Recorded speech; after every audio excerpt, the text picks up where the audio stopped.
Welcome back, ladies and gentlemen, to the Matt Ryan Show. Your host, Ryan Gunzett, alongside Mr. Matthew Hargrove.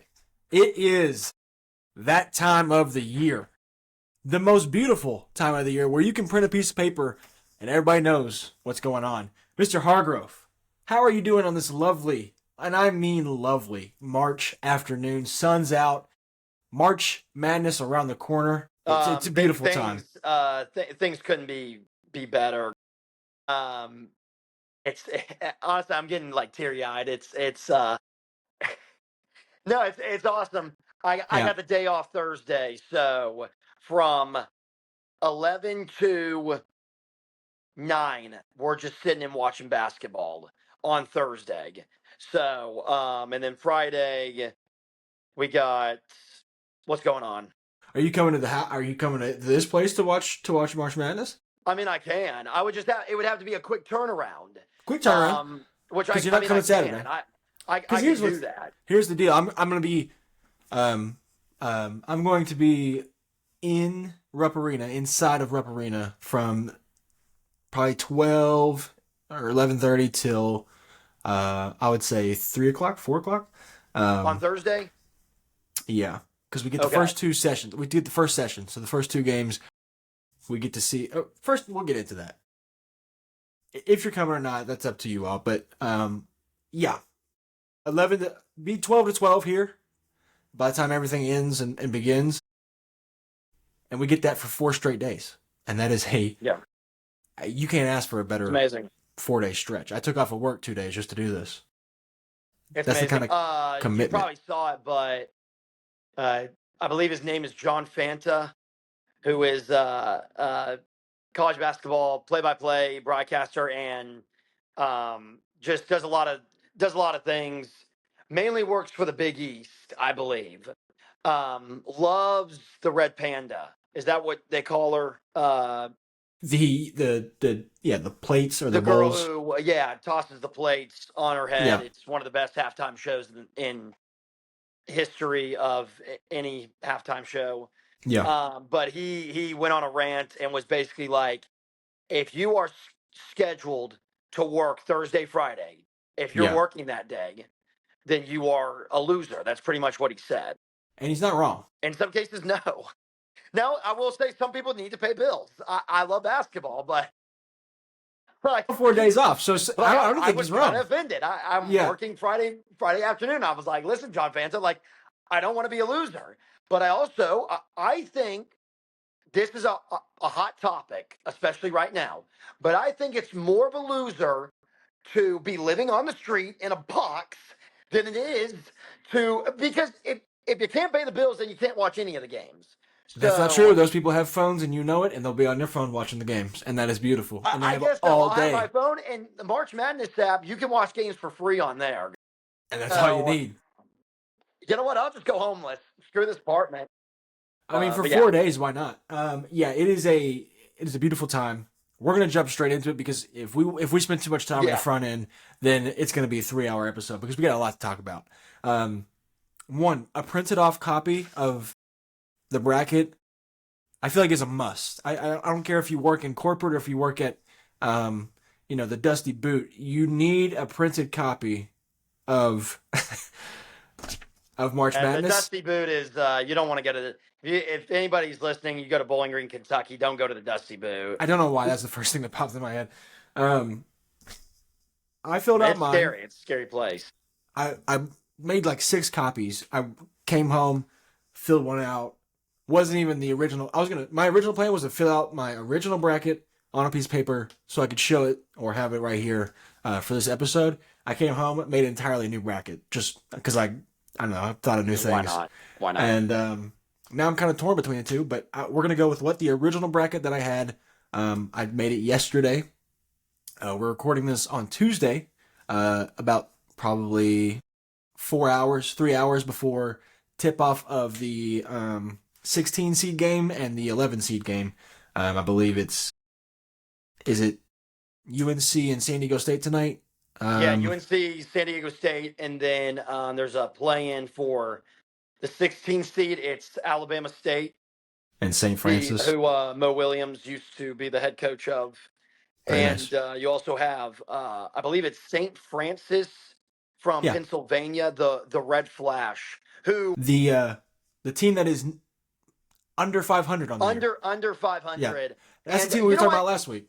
I didn't realize this, but and I hate that I don't have to tweet, and I apologize because I'm taking the credit for saying this essentially, but it was just discussion on Twitter that you see, and I guess there was somebody who was wondering why, because St. Francis, only way they got into the tournament is they won their conference tournament. There's no way going 16 and 17 in that kind of conference.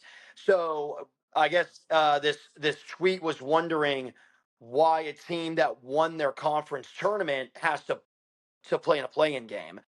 I guy who he knows about it, he responded and said, well, it actually helps out teams like this because this counts as an actual tournament win.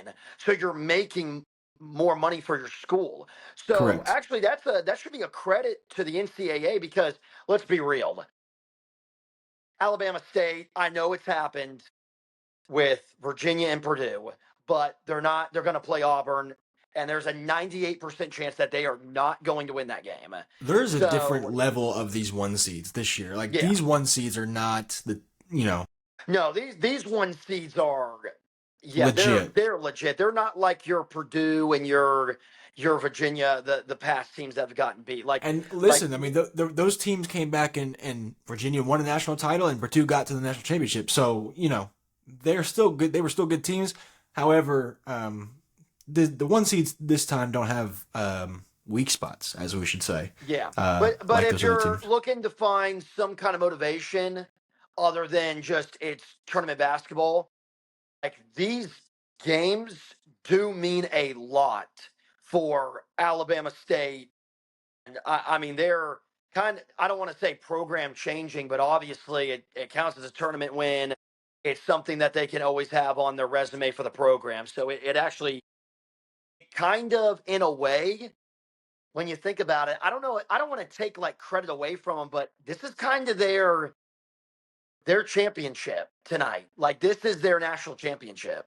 Well, and we recently have found out what these bonuses mean for these schools and for some of the athletic directors, i.e., North Carolina's AD, who happened to be the president of the selection committee. Don't know why that's even still a thing in 2025. Why there's not an outside group who determines who makes the tournament and not the ADs of schools that are on the bubble. I know he wasn't in on the conversations, but if you don't think there's some back scratching going on in those meetings, yeah, and I do want to say this: anybody that's upset about it, you're just going to have to find a way to get over it. And the reason You're Jay Billis, no, I this is what can't I'm saying. stand. This is what I'm saying. Yeah, they probably don't deserve to be in the tournament, but the way that you have to look at it is it's the same way in college football. Do we remember when Florida State went undefeated and they let Alabama into the playoffs? Yeah, And but we all know the reason why. you can argue that though. You can argue that Bama was a better team because FSU didn't have their quarterback, and Still, you can make the argument that North Carolina is better than some teams. Really? Yeah, you can. Because you can go based off make the argument when no, you cannot. They went you can 1 and 12. Make the eye test. Quad 1 wins, 1 and 12. I know, but somebody can. They had a quad 3 loss. Somebody can turn right around and say strength of schedule because they play in the ACC. Well, no. Apparently, their non-conference was. You can schedule the hardest teams in the world. If you don't beat them, who gives a shit? I agree with you. I agree with you, but I think I'm looking at it from Jay Billis as I'm saying, hey. And Jay's an idiot because he's an ACC guy.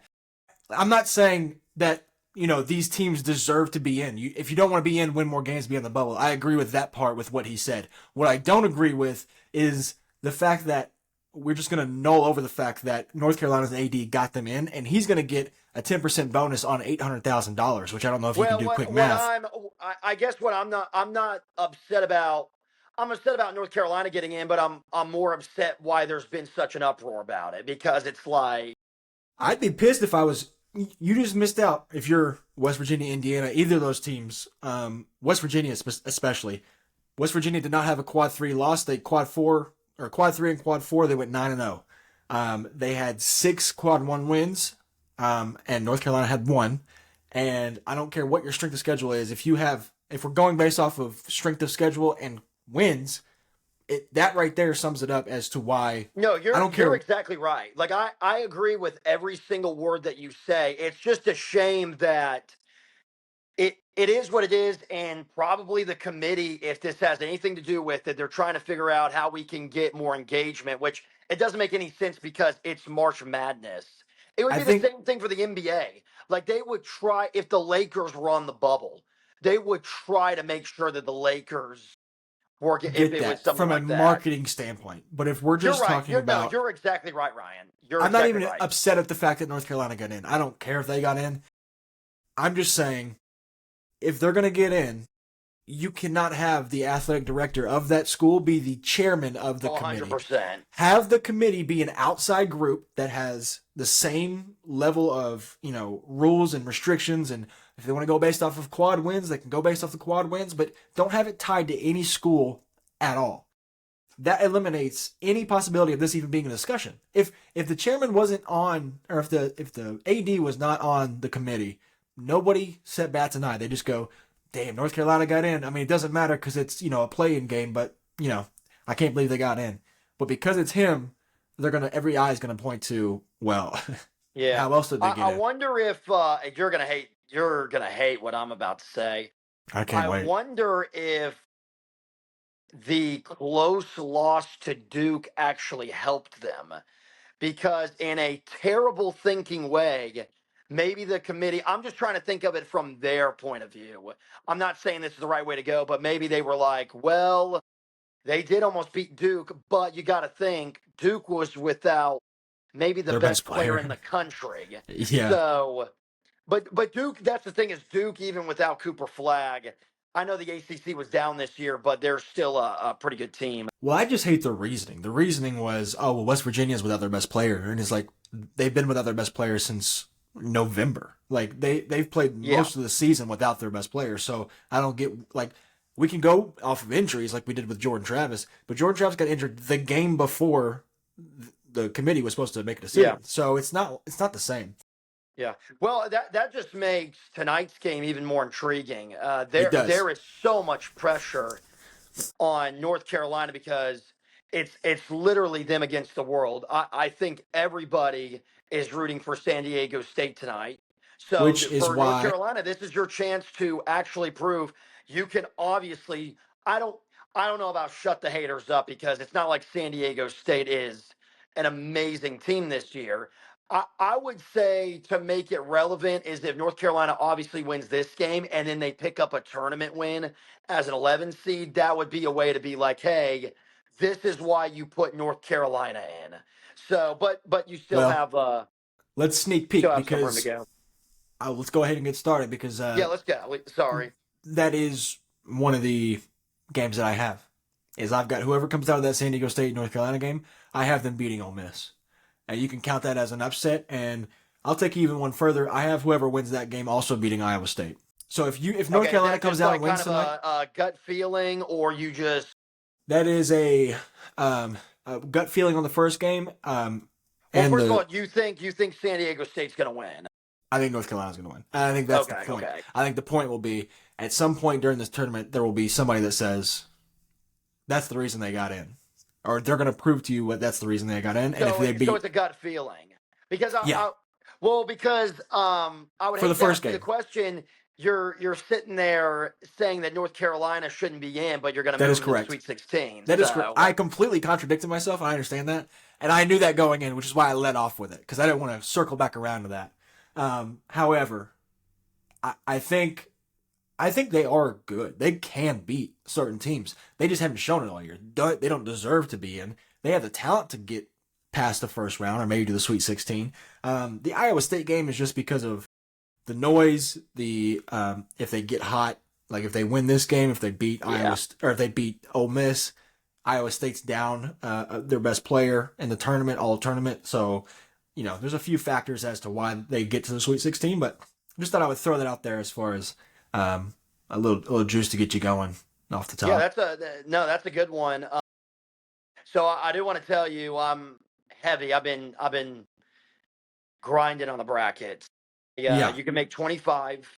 I'm going to make all 25. And the reason why is like, why not? If you're trying to have the first ever. Yes. Yeah. I've told people that I'm making all 25 and they look at me like I'm insane. Like it would be, it should be a crime for only making one. You know what I'm saying? Like I agree. So anyways, but it gets a little daunting because you get into like 18 and you're just like, have I already done this before? So I try to look at different ones, but I do have one that I told you about. It's kind of this was the first one I made. This one is the one that, like, if I were to put it in a bracket challenge with people, this is the one that I would go with. That's the one we're basing off of. I do have UNC or San Diego State beating Ole Miss. And the way that I tried to go with the upsets is I actually went back the last decade. There's always at least about 9 or more upsets in the first round. So, and every year there's a 12. Usually there's about 2 of them. There's only one year that there wasn't, and it was the year I picked all 3 of them.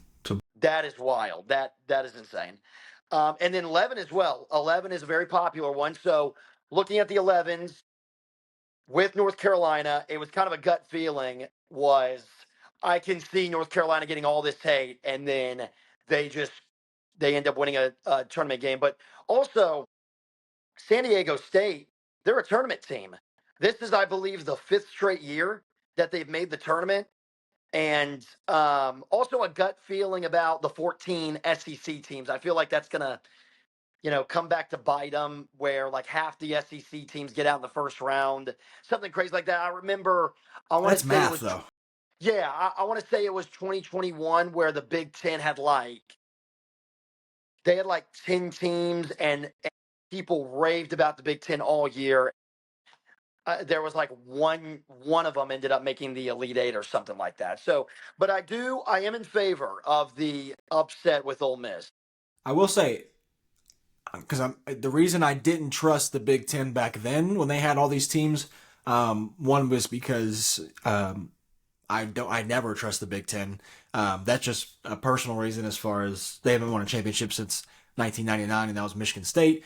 The second one would be Big Ten basketball isn't quite the same as SEC basketball. Maybe bias showing, I don't know.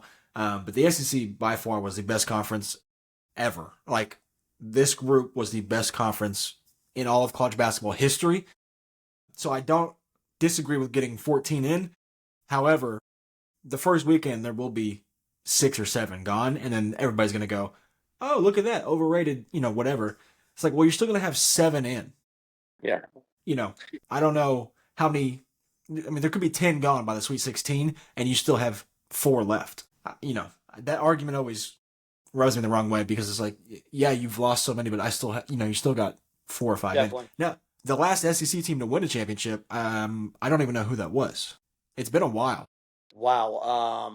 I feel like this could be an easy. I guess the last team from the SEC was Auburn when they lost to Virginia. Yeah. To make the national championship. That was a Final Four. Or was that a Final Four game? Was that the national championship, or was that? That was a Final Four game. Last SEC team. There's no way it goes all the way back to Kentucky. 2012, man. I don't know. I mean, was it just been ACC and Big East running the show? Big East basketball, man. And then Big 12. Big 12. Big 12 with Kansas, Baylor, and Texas Tech. Texas Tech. Oh, I'm sorry. You know what? Auburn, yes, you were right. Auburn lost in the Final Four because Virginia beat Tech, because it was an overtime game. Oh, that's right. So Texas Tech didn't win. Yeah. Because Diakite hit the game winner. Yeah. Either way, so they haven't won probably since, at least they've maybe have won one since 2012, but at least 2012. So, they're getting on that cusp of Big Ten range of like a lot of good teams. But somebody's got to produce here, and they do have, what is it, 3 or 4 out of the top 8. Oh yeah. between Florida, Auburn, and Bama. Yeah. So, Did you have a plan on how you want to? Do you want to go like kind of different regions, and then we say like our biggest upset, and then we get down to who we have like in the Elite Eight? You want to do something like that, or yeah, so let's go through the first round and kind of delve into either your biggest upset or your favorite side of the bracket. We can pick a side and we could just talk about that for a while. And then at the very end, we'll kind of go through Sweet 16, Elite Eight, Final Four, and work our way down. Yeah. So if there's a side of your bracket you like or you've picked a lot of upsets, then we'll start there. Okay. First of all, I did want to talk about this, but your Cats in that Oklahoma game, I, I that upset would have been absolutely insane. I couldn't believe. I'm sorry. I don't know why that just popped into my mind. I think it was when you were talking about SEC, and I thought about the tournament. So last 2 minutes almost collapsed.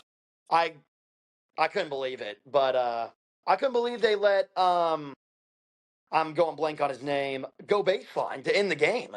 Oh, Otega? Yeah. Yeah, Otega just went around the corner. Anyways, okay, so the region that, first of all, in this bracket, I believe I have 9 upsets.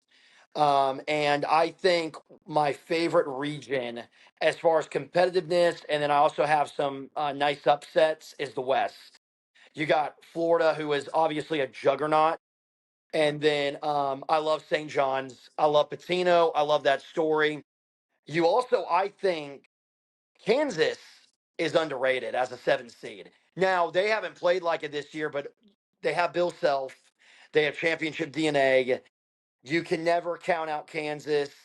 They also have some upsets. Let's see. I got you convinced me last week. Uh, let's see how many upsets I got in this first round. I have 2 upsets. One is Drake. Okay. I have Drake over Missouri as an 11 seed. You were talking them up last week, and I was kind of thinking I need another 11. That's the one that I picked. And then I also feel strong. They made the tournament last year, got out in the first round, back-to-back years of making the tournament. They're playing a 5 seed Memphis. I like Colorado State as my 12 seed to beat Memphis. I think that's a popular one. I think people like Colorado State. Here's what I'm afraid of. There's a lot of popular ones, and I've kind of tried to stray away from that and gone against the grain. Drake is the biggest, I think, most popular one. Everybody seems to be on Drake, which is kind of scary because Missouri is a good SEC. It's a good SEC team who can get hot. However, and everybody's on Drake, which means Missouri could knock out a lot of brackets like that. I do love the Drake pick. I do want to give a quick shout out to Omaha because I do love St. John's, but if Omaha was playing any other 2 seed, I would pick them, and that's not an exaggeration. I think they are the best 15 seed. I think they got the worst matchup that they could have gotten, and if they were playing anybody like Tennessee, or I don't even know who the other 2 seed, Bama, I would pick them. Michigan State, I would pick them over any of them as far as a big upset. Unfortunately, they drew the St. John's card, so they're going to get out in the first round. However, I do love the Drake. I also have Colorado State. So that's not good to start off for the 2 of us, unless they both win. Oh, we're not because they're going to go 0-2. Like, we're going to lose both those games. I will say, Colorado State, they had a great championship run. They needed to win the championship to get to the tournament, and they did it. I put a lot of money on them in that tournament, and they won me a lot of money, and I do appreciate that. We do have a friend or a friend of a friend who went to Colorado State, so we also. Yes, we also did. We are. I don't want to say familiar. I mean, I don't want to say invested in Colorado State, but we definitely, I would say we're familiar. We have some ties. Yeah, we have some ties. Loose, like third cousin ties kind of thing. Yeah, like the shoe's about to fall off because of how loose the tie is. 100%. But I do love this side. There is some favoritism. Sneaky, other than Colorado State, obviously, is I think Maryland could have a big run if their best player was not a center. Like, they're a good team. If they had a point guard who who is just as good as Derek Queen, because Derek Queen is a great player.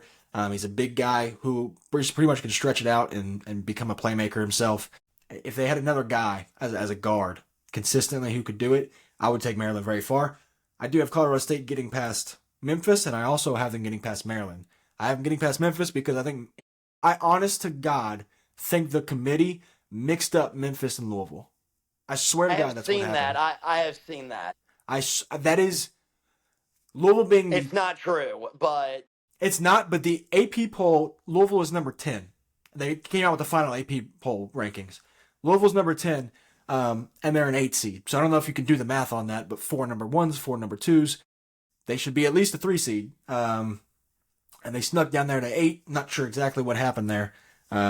Which really sucks for, I want to say it's Auburn, who is, because if Auburn, it also sucks for Louisville. If Louisville wins, they potentially in the second round already have to play a team that should be a 5 seed. So right. Well, let's stay with Memphis because I think Memphis should have been an 8 seed because they were ranked 41st, and I mean they were ranked in the top 25, but in the KenPom they were 41st, and all the metrics kind of say like there's no way they should have been any higher than at least a 7 seed. So obviously they didn't get them mixed up. I mean that's not how that works, but they definitely missed on that, and that's why I got Colorado State beating them. So Memphis does have a player though. What's your final 2 coming out of the West, or do you have any more big upsets? This is a chalky version. On that side, I've got Florida and St. John's. 1 and 2. That is my least. That's my most chalk version of this bracket. The West has my biggest upset of the tournament. Okay. And it is. I'm gonna ride with them until I see them lose, and I'm picking UConn to beat Florida in the second round. Wow. Because why not? I'll give you a few reasons, but just think of and the reason why I hate it is, first of all, UConn could be playing anybody, and I think I'd be like, you know what? I'm just gonna. It's March and UConn's hot. Who knows? Yeah. I just hate it's Florida because like Florida legitimately looks like the best team in the country, but it's not even close. I'm on that UConn wave, and I just think maybe that'll be just the craziest thing that happens in this tournament. What makes it even crazier is I do have Colorado State going to the Sweet 16. So long story short, my Elite 8 matchup is UConn and St. John's. Wow. I got an 8 and 2 seed, but I end up having UConn beating. Do we want to save it? Do we just want to? We could save it. We'll save the Final Four. So okay, we'll that's talk about that's what my Elite 8 is. I got UConn kind of shocking the world, making it. And if UConn gets to the Elite 8, I mean, those games are going to be must watch. Going for a three-peat. A three-peat, yeah. People because they were so bad throughout the year. It kind of hasn't been talked about, but they have a chance to do something that nobody's ever done before. So, yeah, but I will say, I mean, people are down on UConn this year, rightfully so. But you know that McNeely kid is good. And they good. Do have. I know Florida's got all the size in the world, but UConn's tough. They still are a tough team. The problem I have with UConn is their offense is still just as good. It's the defense that their guards don't defend like the Stephon Castle and the whoever was the first year. I can't even remember now. It was Hawkins. Well, Jordan Hawkins. Yeah. The defensive side of the ball is the issue that I have with UConn, which is why I think Florida will run them out of the gym. Honestly. Yeah, I mean Florida. Watching them in the SEC tournament was. Well, I've been watching them for a while. I don't want to spoil anything, but so we'll wait. But because I do like Florida a lot. UConn, however, if they can beat Florida, I do agree that they can make it very far in this bracket. Because that's kind of the standout game that they would have to win. I want to jump up to I don't even know what bracket side this is. Just name the team. What are you looking at? I'm on Auburn. I'm on the side that we're on. The Lexington. South. I got the South. So I get the first game of the entire weekend is at Rupp Arena. It's the game I get to go to. 12:15. Louisville-Creighton. That's a great matchup. I mean, that is a 8-9 seed that I think that place will be packed out with Louisville fans, one, because it's at Rupp in Lexington. But I also think the other side will be maybe some Kentucky fans, i.e. me, who might wear some blue and just root for the Blue Jays just for fun. Just have a little half and half on each side. It should be a great game. I do feel like, though, Louisville will come on top. Like I said, I do think they were poorly ranked. They're just a good team. However, I've got a few upsets in here now. We already talked about one with the chance of UNC beating Ole Miss.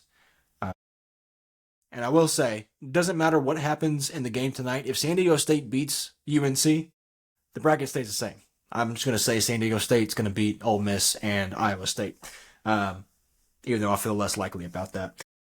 My biggest upset in this bracket is I've got Yale to beat Texas A&M.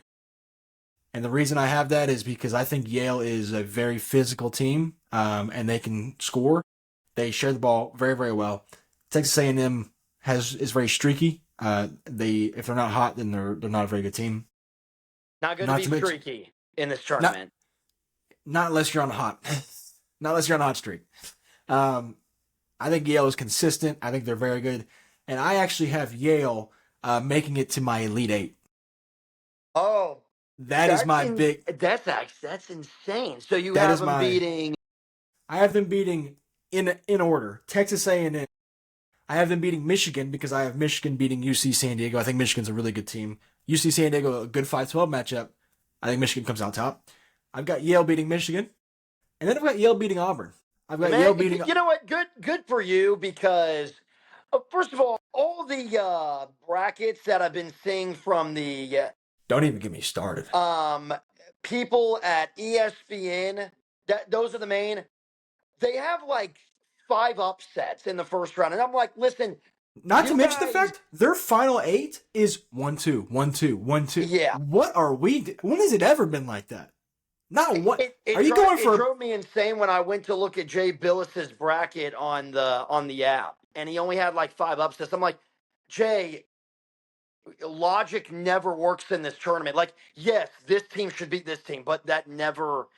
It never happens the way it's supposed to. It doesn't make any sense. So you got to find the teams that are not supposed to win, but have a solid chance against any team in the field, and that's what I feel like Yale has. I was very disappointed when I was like, come on, guys. Which they do that. Maybe that's a strategy because they know that they know that in the end they're not going for a perfect bracket. They're just going for the best percentage. So they're going for, does that make sense? That's probably what it is. But you go big or go home. Take a swing. Are we butting out here? No one cares. No one remembers who had the best percentage in the last year in the country other than the person who got it. Only people will care if you get a perfect bracket. So either that or they'll care if you're like, oh, you picked Yale to go to the Elite Eight and they got there. That's crazy. Yeah, that's what I want. So I've got Yale on that side. Yale to the Elite Eight is a bold move, but obviously on that bottom bracket or that bottom side of the South, like I said, I do have North Carolina getting to the Sweet 16 with Michigan State. Michigan State comes out top. Michigan State, Yale, my Elite Eight. So on that side, we've got Yale, Michigan State, Florida, St. John's. So that's what we're looking at right now. That's fine. Mine's pretty boring on that side. My biggest is probably that 11 UNC. Yeah. I do have New Mexico over Marquette, but it goes Auburn, Michigan, Iowa State, Michigan State, and then I have Auburn, Michigan State. So that's my that's my boring one, pretty much. And you know what's in the South. What's awful is that, like, I had a gut feeling about that North Carolina thing. And my gut's telling me, like, what in the hell were you thinking yesterday? Like, because my gut now goes, can Ole Miss make a run? However, I'm going to rock with what I have. Do that, but it's always going to. I think it's the brain talking. I think that's why you get 24 other tries. Yeah, because every one of my other ones does not have that going. Every other Does one not has have. has Iowa State making it to. Yeah, that's why when I'm gonna be sitting my games Thursday, even if I miss on the first, I'm golden on my first one because I'm gonna have a winner. So it's Yeah. not like I just made one bracket. So I'm Yeah. gonna be like, it's fine. All right, let's move on to a different region that I can't see because I don't have it on my screen. So you pick whichever one of them. All right, let's go. You know what? Let's go over to your cats and let's do the Okay, Midwest. I like that. Yeah, I You got want?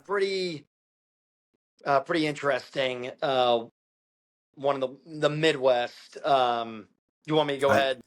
I got one too, and I don't know if you're gonna like it. Okay, well, okay. First of all, I have another 12 seed Okay. with the upset McNeese over Clemson. Yeah. Big reason is I've actually seen there's been a lot of, I don't want to say hype around McNeese, but There. I Yeah. There think there's has. a general idea that this is maybe the best mid-major school in the country. So, got McNeese, and then so I went and looked at Purdue's resume, Awful. and Purdue is so inconsistent where for the last like 6 years, they'll make a run, get out first round, make a run, get out first round. Well, last year, they went on a run. So I have decided that this is the year that they are going to fall, and High Point will beat them. So I have a very crazy 12-13 on that side. Other than that, I have all the better seeds winning on that side. Okay. So who do you got in your Now Elite Eight what? on that side? Oh, Elite Eight. This is where it gets crazy. It was again me trying. This is where I was kind of trying. I do have McNeese getting to the Sweet 16 Okay. because they end up beating High Point. Okay. So my Elite Eight ends up being Houston. I mean, love Houston. And Sweet 16 matchup of Kentucky and UCLA. And I go with Mick Cronin. So So you think UCLA is going to beat Tennessee? I love some. Yes, that's one of my biggest. And the reason why I did that is because um, it seems like every year there is a 2 seed that gets out in the second round, or At least the sometime first before weekend. that. Yeah. Yeah, well, obviously I'm not going St. John's, and obviously I'm not going Michigan State. So I had to pick between Bama and Tennessee, and Tennessee has kind of had some under Rick Barnes some tournament games where you're like, Loyola Chicago, We can they call them lost. stinkers. You can call them Yeah. stinkers. So when they're going up against Mick Cronin, I like UCLA, but I actually have UCLA in my Elite Eight. So it's UCLA and Wow. Houston Okay. in the Elite Eight. That's also my former Pac-12 bias a little bit. Yeah. Well, I kind of did. I guess similar. So on the bottom side, First of all, actually, I know you did not go Purdue because I know you are not a Purdue guy. here's what I'll tell you. Everyone and their mother is picking McNeese and High Point, and my gut went, you can't. Everybody can't win. Like High Point can't be a favorite as a 13 seed. No. So I've got Clemson and Purdue winning those games. I think we it's have the exact opposite. I mean, Purdue had the Big Ten Player of the Year. They did. I don't trust Purdue. I got them losing to Clemson the very next game. However, I felt like so many people are on McNeese and High Point, and maybe it's for a good reason. Maybe I'm the idiot, but I'll take that on the chin when it comes. If pause for first of all, and second of all, that was crazy. I think Clemson's a good team, but it wouldn't surprise me if McNeese or High Point, get to the Sweet 16. I just don't want to be in that crowd everybody picked them and now their bracket's screwed. Well, just like, there's always that one team that everybody picks as a 5-12 and it never happens. And you're like, oh, well, now everybody's bracket's ruined because everybody picked a 12 seed. So I went chalk on that side. I got Houston, Gonzaga, Clemson, Purdue, Illinois, UK, UCLA, and Tennessee. So I went legit chalk on that side. Okay. Where it gets a little interesting is I've got Kentucky beating Illinois. I've got Tennessee beating UCLA. Clemson beating Purdue. I've got the Zags beating Houston as an 8-1 seed. Yeah, I have seen that. I mean, the Zags. Have you really? I've seen where people not are. It's not like a great thing to do, but I've seen some mentions of it, and I I thought I was get where going you're against the coming from grain on that because one. well, I feel like every year when Gonzaga was a favorite to win like the whole tournament, people were always hesitant because they couldn't get over the hump and get it done. And No, but you know what they're great now, at? Getting to well, now Sweet that they're in 8, 16s. they just beat St. Mary's. They're Yeah. playing good basketball. Like yeah, I think it's definitely kind of a sleeper pick. And you know what? Honestly, Houston's kind of in that Gonzaga territory where Houston's starting to have some really good years, but it's like, Yeah. Can they get there? are they gonna actually win the whole thing? They haven't Which, even gotten to a championship yet. So, well, like, I will say this: I hate having those conversations in college basketball because, and I think we've talked about this. It is the hardest championship to win, it and is, in yes. any sport, you just have to be so perfect. So I don't hold coaches accountable as much as I do in other sports than in college basketball. Like And I that's fair. obviously give them some leeway, but So, I have seen a little bit of okay. Gonzaga over Houston, and Well, I because actually do like it. I like it. let me tell you, because in the other bracket, there's a team on the other side that I am very, very confident about. However, I did not pick them in this bracket. So in my main bracket, I've got New Mexico beating Marquette. If we're going back a little bit to the Auburn side. However, on the other one, on most of the other ones, I've got Marquette making to the Elite Eight. Like I think Yeah. Marquette is in that same realm of, you know, in a 7 seed who could beat a 2 seed. Like Michigan State could be falling to Marquette, and then getting, Marquette could be getting the Played Elite Eight. a tough. I mean, they played in the tough Big East. I will say Michigan State is a weird team this year Yeah. because It's so hard for me to pick against them though. well, it's because usually when you have a great Michigan State team, you have guys that are now they do have a star. It's Jason Richardson's son. Yeah, Jace. Um, and he is one of the best freshmen in the country. But what I mean by that is like it's not like every game he's been dropping like 20, 25 points. And usually these Michigan State teams have like a Denzel Valentine or Cassius Cassius Winston. Winston or something like that. But Tom Izzo during the Big Ten tournament said that this is one of the best teams. He might have said this is the best team that he's ever had at being selfless. They share the ball really well and they play strong defense. So with that, it's a weird team because I think people could be really down on Michigan State for that reason, but also too, they could be like a sneaky number 2 because they really do play as a team. I don't know. It could go either way, but just kind of a weird. It's a weird Michigan State number 2 team. I guess if that makes any sense. Yeah. Well, I was giving a shout out to Marquette because I don't have them winning a game in this tournament or in this bracket. But however, on most of my other brackets, I've got them at least getting to the Sweet 16, if not the Elite Eight. And I think I guess that's what I meant. one of them, I've got them going to the Final Four. So I mean, yeah, they should have that's made it just last year. They had a awesome team last year. Again, the lefty kid. He could only go left. yes, not bad, not a bad thing. I will say, I will say. So I've got Gonzaga or you say Gonzaga or Gonzaga? It's Gonzaga. Okay, fair enough. You know why? Spokane or Well, Spokane? I'm pretty sure it's Spokane, but well, what I know helped what it me is is. I interned. One of my first internships in college was with someone who went to Gonzaga and Mm, would. I mean, when anybody said Gonzaga, she would. She yeah, was not having it. And it's like when when people you, say Louisville. yeah, it's probably the same thing. But Yeah, it's when you give a nickname, you say the Zags. You don't say the Zogs. and that's a great So point, and that's why you're here. So I've got the Zags going to play got the Tennessee. Zogs. Got the It's Zogs like playing. basketball. It's kind of it's kind of nice. I I kind of like really it. like the Zogs. Who's going to show up? Is it going to be the Zags or the Zogs? Right. That's the question. So I've got Zags and Tennessee on that side.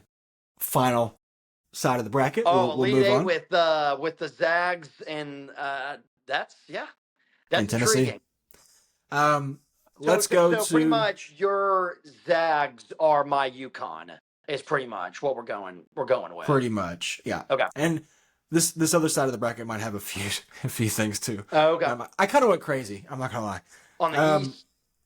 Yes. Talking about the East. Okay. Well, I just went crazy overall in the brackets. I will say I've only got on this bracket. I've only got one 12 seed winning, and I might have to change that. I mean, You know at what? the very least, you have one. So, like, one of these are going to happen. Yeah. So I guess I gave you my pick there, and that is that Oregon is going to beat Liberty. I think way too many people are on Liberty, and I like their team. I just think there's no. I watch their games because a player for them is a former Central Hardin alum, my high school. So I root for the kid, but their team is just not. They barely snuck through their conference championship. They won by 20, but they had to come back in the semifinals to even get to that point. Yeah. Also too, about that matchup, and the only reason I know this is because Ducks fan. I'm a Ducks fan. Bias. But there is bias. But Dana Altman, during his time with Oregon, has never lost a first round matchup. And you are gonna hate that you said that. This I understand, but what I'm saying, it is what it is. I said it last year too, and they ended up beating a 6 seed in South Carolina when they were an 11 seed. And what makes me, I'm not saying they're going to win the tournament. Dana Altman has done more with less. I mean, they made it to the Sweet 16 as a 12 seed 2 times. Took Creighton to double overtime as an 11 seed last year. So I guess what I'm saying is, like, let's go Ducks. Well, what I'm saying is this is the third best team seeding wise that Dana Altman has ever had. And the 2 other times they were a 3 seed and a 1 seed, and they at the very least made the Elite 8 with both those seeds. Now, I have Oregon getting beaten the Sweet 16. Because I think if they get into a matchup with Duke, there's no way that they beat them. But that's just my kind of spiel on Oregon. Yeah. So I've got Oregon beating Liberty. I thought about picking Akron, and I really do like Akron. And I also don't trust. I never trust Arizona teams. Oh, Arizona tournament time is. However, Sean Miller's not there anymore, so it's kind of hard for me to put that on them when their coach who would always choke is no longer there. So I'll give Arizona a small pass for now until they prove me wrong again and lose to Akron. Again, another 13 and 12 seed that I've got getting out of the tournament, which doesn't bode well for me. Again, we talked about Mississippi State in such an awful way last week, just for us to be wrong about the game that was on. Arkansas played. Who was it? I forgot who. It was Texas. I was thinking it was Texas. It was probably like South Carolina or something. South Carolina. It was South Carolina. Because I always get Mississippi State and Texas A&M mixed up for some reason because of the same colors. Ugly colors. But they played Mississippi State and beat up on them. See, I did it again. They played South Carolina and beat up on them. And we went off on Mississippi State for about 10 minutes for no reason because they ended up. Well, it didn't matter because they didn't make a dent in the tournament. What the argument was. Yeah, I get Mississippi State when they have they're an 8 seed this year, but I don't trust them against Baylor. I said all that to say that I was going to pick Baylor. Oh, gotcha. Yeah, well, and that's the thing. I hate saying this because I have Mississippi State ties. Yeah. So I root for them, but I just stronger ties. Stronger ties than Colorado State. I mean, older brother, Hail State. I have a cowbell. I ring it for football games. It's ugly. I enjoy watching Dak Prescott play football, even though he's one a of the cowboy. only. Yeah. It's the truth. It's the truth. So I've got Baylor. Obviously, my biggest one. Well, I've got 2 biggest one. VCU, I like a lot. BYU. Yeah, VCU is a good one. I also like BYU a lot. However, I think I just got mixed up with a bad matchup. I think VCU is nasty. I think Wisconsin is very good. They've got a guy who can score. I wish I could remember his name, but he basically took them to the Big Ten championship, and I think they'll get out of the first round. However, I do think VCU will beat Wisconsin and get to the Sweet 16. So we got an 11 seed as a Sweet 16 along with Drake, so that's two of them. And then I've got Bama playing St. Mary's, and I've got St. Mary's beating Alabama. And I've got St. Mary's beating VCU. And I've got St. Mary's getting to the Elite Eight along with Duke. And I think it's because I think I think Gonzaga is so good, but I think St. Mary's is similar on that tier with them and the way they played in their conference this year. They beat Gonzaga one time. They beat them one time. But I think they're a good team. I think Bama is vulnerable. Bama is one of those teams where if they don't play well offensively, they're kind of screwed because they can't play any defense. St. Mary's is a very, very well coached team. They're very good defensively. So they can't contain Alabama, but if they can score with them and then get a few timely stops, that's all they'll need. So I got St. Mary's and Duke in my Elite Eight on that side, and I will reveal my final Elite Eight to kind of give you, kind of look at what the final. Look at what the possibility of how my brain might need to be checked after this is what I'm saying. I've got Yale and Michigan State. I've got Florida and St. John's. I've got Duke and St. Mary's. I've got Gonzaga and Tennessee. And a lot of Saints in there. A lot of Saints. St. John's, St. Mary's. Too many Saints. And St. Francis, Red Flash. St. Francis, yeah. So that's my Elite Eight. You'll tell us yours on this bracket side first, and then we'll get into our Final Fours because it gets a little crazier. Man, that bottom of the East is a lot of fun. There's a lot of things.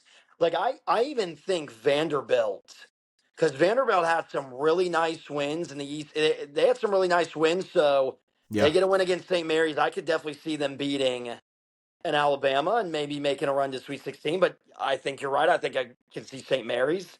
I like VCU, but my sleeper is BYU. BYU is in my Elite Eight. I got them beating VCU, Wisconsin, and Alabama, going on a little bit of a run. I spoiled it a little bit. I had Duke and Oregon for my Sweet 16, and then Duke against BYU. So my Elite Eight in the South is Auburn, Michigan State. In the West, it is UConn and St. John's. In the Midwest, it is Houston and UCLA. And then in the East, it is Duke and BYU. Wow. And you know what I've realized about my bracket after looking at it for a long while is... you don't like it? Well, I've got 3 11 seeds in the Sweet 16. We said there's no wrong answer. There is no wrong answers, and I do like most of my picks. I still the UNC one is just telling me like go back. Anytime I pick something crazy in one of these brackets, I'm like, there's no way that's going to happen. But then I pictured in my brain the March Madness Instagram page posting a graphic that says, first time in history, 3 11 seeds have made the Sweet 16. And I'm sitting there, future me on the couch, like, why didn't I do something like that? That's what goes through my head. And I'm like, that helps me with the process a little bit better. Well, just know that I'm about to put $100 on every underdog and see where it takes me. So okay. $3,200 down the drain. We'll see if I make any profit. Yeah. 3,200. Yeah. Okay. So. All right, Final Four. Who you got? What's your with that being said, Final Four. I have Duke beating St. Mary's. Too good of a team. I don't care if Cooper Flag's there or not. Duke's. What they were able to do without Cooper Flag, still. Yeah. And even if you can, like, not that they're going to try to save him, like, but they'll definitely play him limited minutes, if any, against that 16 seed. He definitely should not play in the first game. I would say play a little bit. I would say sparing minutes. Yeah. Just to get him more acclimated, get him back to game shape so that you can, slowly working back in against either Arizona or Oregon or, whoever, makes that next, or I'm sorry, Baylor or Mississippi State. Yeah, you'll need them for Baylor or Mississippi State. Yeah. So, and even if you have to do them in sparing minutes on that one, maybe like 25 minutes instead of, the regular 35 that'll probably play for the rest of the tournament. But Duke in the Final Four, good of a team. I've got Michigan State beating Yale. I've got Florida beating St. John's. And I've got the Zags beating Tennessee. So I've got Gonzaga, Florida, Michigan State, and Duke in my Final Four. I love the recipe. And what I mean by that is I went with something similar I always like, which I don't know why I continue to do this. Well, you know what? I've had some nice Final Fours. I don't know about like brackets, but I've had some nice Final Fours. But the recipe that I always like is at least 2 1 seeds. Yeah. And then have a 2 or a 3. And then your fourth one is. It's a sleeper. It's a sleeper 6 through 8, somewhere in there. Yeah. And I love it. I love the Zags, not the Zogs. Duke, yeah. Duke.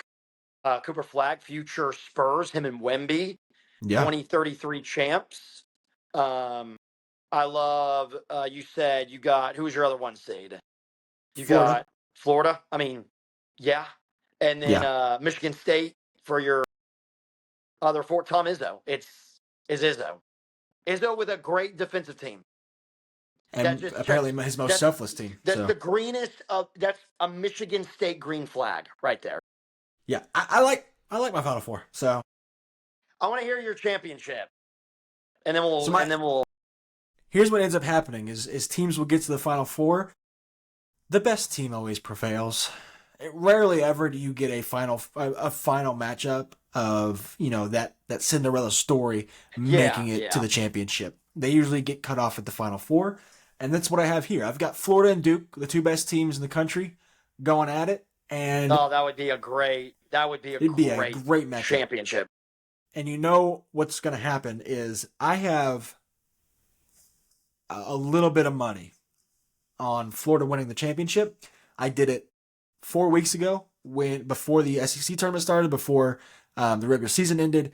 I saw them play like 3 games in a row, and I go, how did I not? I mean, obviously I watched them against the Kentucky, when Kentucky beat them earlier in the year, when Kentucky was fully healthy at home. It was a dog of a win. It was a great win. And I thought, man, Florida's a really good team. Didn't think anything of it then. A few weeks later, or maybe a month or 2 later, they play 3 games in a row. I watched all 3. I fell in love with their team. I loved their team back in 2014 when they had Scotty Wilbekin, when they had the big guy, Patrick Young. That team was awesome to me. I think this is a reminiscence of that feeling I have with Florida of like, it's a fun team to watch. They may not win it all, but I love watching them play. And so I've got Florida winning the championship. Maybe it's because I've got a boatload of money on it and I got them early. I think the odds are plus 390 right now are the odds. I got them at plus 750 and I got the first one at like plus 1100. So may or may not have put $50 on that one to win. No, I mean, it's smart. That game that they had against Alabama in the SEC tournament, I mean, it wasn't even close. And Alabama's a great team. They're a 2 seed. Yeah. And Florida just kind of mopped the floor with them.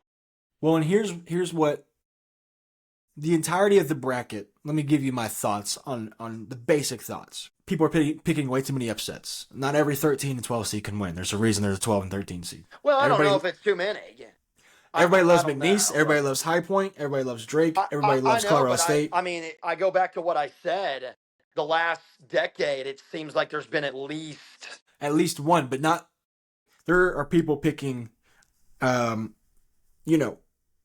Point and McNeese in every bracket that they have. There are people picking Akron and Liberty and and you can't have them all in the same bracket. Is what I'm saying. You can have 2 or 3 in a bracket, but you can't have 4. Between 13 and 12 seeds, you can't have 4 of them. That hasn't happened. Yeah. To have like 3 13s winning, that just won't happen. All the Twitter stuff I've seen of like, I love this 13 seed. It's like, we all do, but But like, it's not. Yeah, 3. You can't love it with all the other ones. at the same time. So Yeah, that was my first thought. Second thought was UConn going for a three-peat. Last three-peat that has ever been attempted was Florida back in 2007, 8, and 9. And in 2009, they lost in the second round, I believe. And that's what I have UConn being. It's a similar path to what they had. It's hard to win 3 times in a row. I don't see it happening, especially a team like Florida. Now, the last thing I thought of was who is the best team? And I think you can make an argument for Duke in Florida. Florida has 9 guys that they can play. It's the deepest roster that's in college basketball. They've got guards who can defend and play make, not to mention some of the best shooters on that team. They've got a guy from FAU who was in the Final Four last year on their team. They've got 4 big men. One of them, the first guy that starts, is probably the strongest guy who doesn't look like he's the strongest human being I've seen in quite some time. And then they've got the seniors that they need to go win a championship. So that's my thought, and they defend at a high level. So that's my thought on Florida. Yeah, that's why, man. If that was the championship, obviously the biggest storyline would be Cooper Flag going up against this juggernaut, and Cooper Flag can make himself a whole lot of money if he beats that Florida team, drops like 25 in the championship game.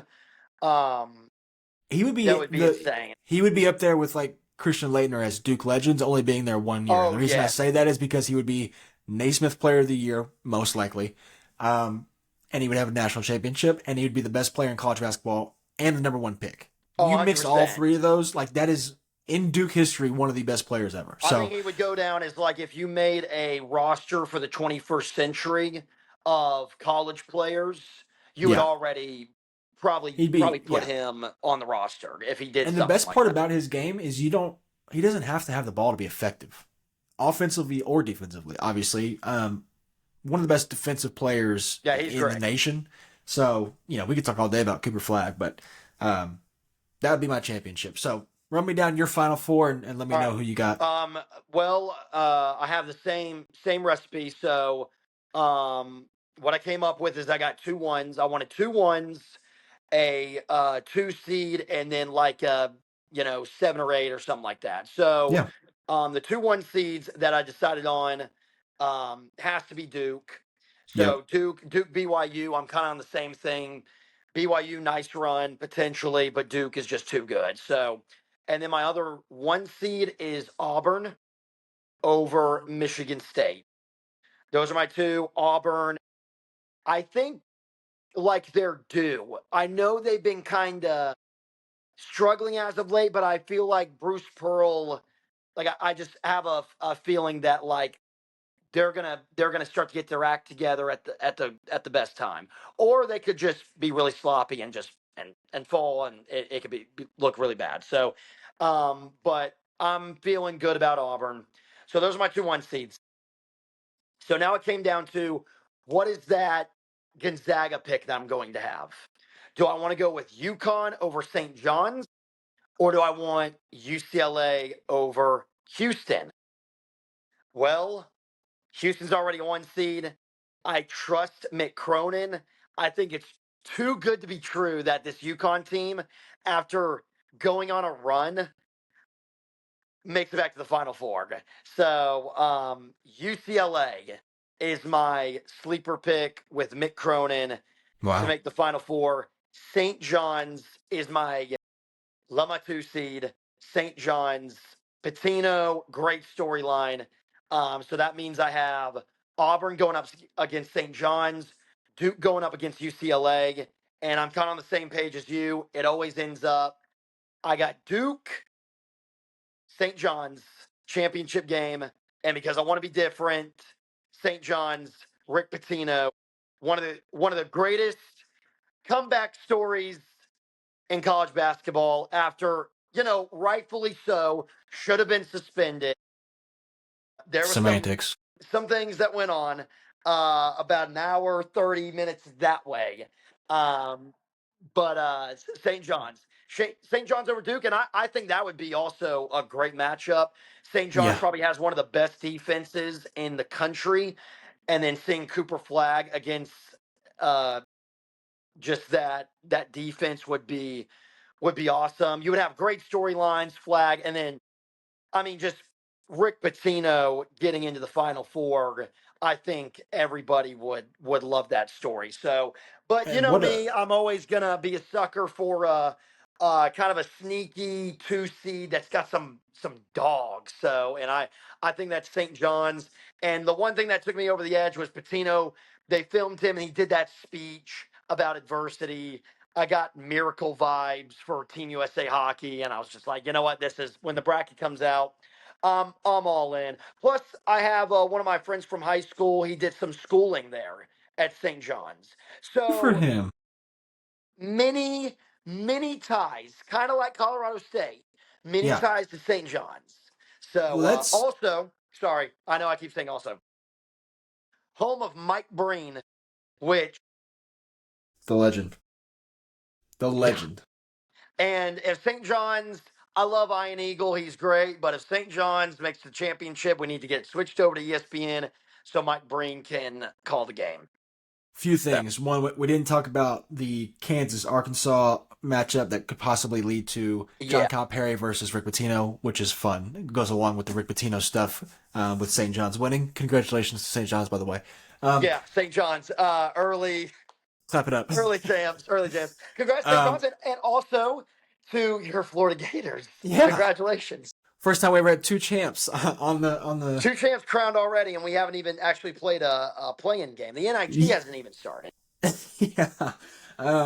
So that would be a fun matchup as far as the coach wise goes, because even if it was Bill Self versus Rick Pitino, then it would be great.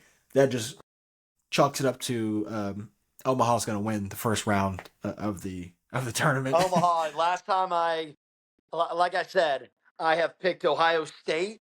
They Mhm. lost first round. I have picked Arizona with Benedict Mathurin. I'm pretty sure that team lost in the round of 32, if I'm not Yes. mistaken. I think they lost to I don't TCU. remember. Does that ring a bell? It doesn't, but I just remember having them in the Final Four and having to scratch that out real quick. I do remember that. Let me say. Arizona's always they're good at breaking hearts. Now they were a 2 seed that year, so there's been a few 2 seeds recently. When's the last? Was there a 2 seed last year that lost? Because you always go back in your head. Not and you sure. go, Well, one that I always remember is Duke and Lehigh. No, spring break, Yeah. Kentucky. No, okay, that was uncalled for. Well, yeah. Well, you asked me. Me and Jay almost Oh man, You know- I haven't seen a guy so defeated in my life. I mean, and you know what's a shame for you guys? Now, You know what the worst part was? I had to see it again last year when we lost to Oakland. I had to see the kid again the day after. That's right, Oakland. The day after the Oakland game last year, he came and helped me move to my house, and I've never seen a kid more like 6:30 a.m. just pissed off at the world going, and he didn't watch a single game of college basketball after that. So he's one of those fans where it ruins the weekend for him if his team doesn't win. So Yeah, brutal. What was I gonna say? Yeah, that whole day was supposed to be awesome because we woke up, we were at the beach. It was March Madness. We watched games all day at the beach. And then Kentucky was actually one of the last games. So we did everything that day, had a great day, came back. Kentucky was supposed to win. And even at halftime, we were like, okay. And you know who had a terrible game was that point guard Wheeler. Oh my gosh, he was awful. And oh man, you're bringing up bad I'll never memories. forget that. Bad memories. Anyways, I figured out Benedict Mathurin. They actually did make the Sweet 16, but in the round of 32, they had to go to overtime against TCU in that so you were game. right. But they ended up getting killed by Houston in the Sweet 16. So, Well, I do remember. I think Baylor beat Duke not too long ago when Duke was ranked pretty high as a 1-8. So that could happen again here. as far because everybody's picking Duke to go to the Final Four. Like, I haven't seen one bracket that doesn't have Duke. Oh yeah, So I'm pretty sure quarter of the brackets have picked Duke to win it all.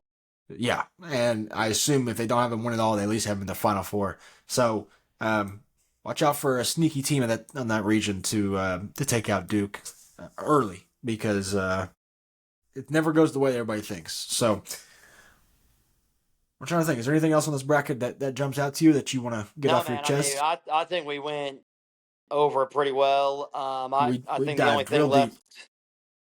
only thing left for us to do is Just watch these games. Yeah, and it will be, like I said, it's the greatest weekend of sports. I mean, this 4-day stretch that we're about to go on, I've got one more day of work, and I get to just reminisce and go back on Wednesday night and just watch all the highlights of every upset that's ever happened in college basketball, and then I get to watch it unfold for the first time on Thursday and Friday, and I'll be in person for 2 of the games, come back, watch all the games after that, and it'll be a beautiful day. So I can't wait, and we'll come back next week, and we will have the saddest face because half of our bracket will be X'd out. But are you predicting Red Flash? Perfect bracket tonight? Red Flash's Elite Eight run tonight starts tonight. Interesting. I will say, I just lost it. Where'd it go? NBA. No, definitely not. We will talk about NBA. I did want to bring something up. NIT drama. I don't know if you saw. I mean, I did not. This is not the full story. I believe this is what happened, but South Alabama got an invite to the NIT, and then apparently the committee got it wrong. I guess they thought they had a team that backed out. They actually didn't, or something like that. So they had to write back to South Alabama and be like, "Hey, just kidding. Sorry, you're not in the tournament," and had to apologize to the school. So, I mean, listen, the NIT is not looked at as March Madness, but for seniors that are playing their final games of college basketball, especially for like a mid-major school like South Alabama, that's a big deal to them. So, I mean, you went from oh my gosh, I still have basketball in my life to some of those guys to just I mean, that's brutal. So I'm pretty sure that's how it went. So South Alabama got screwed. Poor South Alabama. I feel for that. That's awful. You never want to see that. Well, to end on that note, like I said, next week we'll come back. We'll review the early first weekend. We'll get to the Sweet 16. It kind of it's hard to wrap your brain around. Like we get to the Sweet 16 in 5 days. So we're here. We're here. It is here. We are here. And we will see you all next week. And go Cats.